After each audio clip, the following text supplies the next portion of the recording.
سب سے بڑا شہری اعزاز پدم وبھوشن انڈین سائنس کانگریس کا جواہر لال نہرو پیدائش صدی اعزاز بابر کے دوران finance minister of the year کا Asiamoney award, Euromoney کا finance minister award, Cambridge University کا آدم اسمتھ پرائز اور کیمبرج کے سینٹ جونز کالج میں بہترین علمی کارکردگی کے لیے رائٹس پرائز شامل ہے۔ اس کے علاوہ ڈاکٹر سنگھ کو جاپان کی نہیون گیزائی شمبن جیسی باوقار تنظیموں نے بھی اعزاز سے سرفراز کیا ہے۔ ڈاکٹر سنگھ کو دنیا کی کئی یونیورسٹیز نے اعزازی ڈگریوں سے بھی نوازا ہے، جن میں کیمبرج اور آکسفورڈ بھی شامل ہیں۔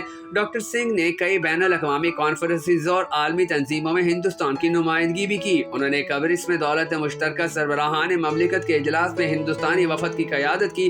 ساتھ ہی انہوں نے 1993 میں ویانا میں انسانی حقوق پر عالمی کانفرنس میں ہندوستانی وفد کی قیادت کی۔ جہاں تک ان کے سیاسی کیریئر کا سوال ہے تو ڈاکٹر سنگھ کئی سالوں تک ہندوستانی پارلیمنٹ کے ایوان بالا راجیہ سبھا کے رکن رہے، جہاں انہوں نے اسی مدت کے دوران اپوزیشن لیڈر کی ذمہ داریاں ادا کی۔ کچھ سال پہلے بھارت کے عام انتخابات کے بعد ڈاکٹر منموہن سنگھ کو ہندوستان کی وزارت عظمیٰ کے منصب کا حلف دلوایا گیا۔ ڈاکٹر سنگھ اور ان کی اہلیہ محترمہ گرشن کور کی 3 بیٹیاں ہیں۔ ڈاکٹر سنگھ کے دور میں پاک بھارت تعلقات اتنے بہتر ہو چکے تھے کہ امید کی جا رہی تھی کہ بہت جلد پاکستان اور بھارت کی تمام غلط فہمیاں اور دشمنیاں دور ہو جائیں گی، مگر پھر نہ جانے کس بد نظرے کی نظر لگی اور یہ کام ہوتے ہوتے رہ گیا۔ بہرحال ڈاکٹر سنگھ نے جتنا وقت اور جس انداز سے بھارت پر حکومت کی وہ یقیناً تعریف کے قابل ہے۔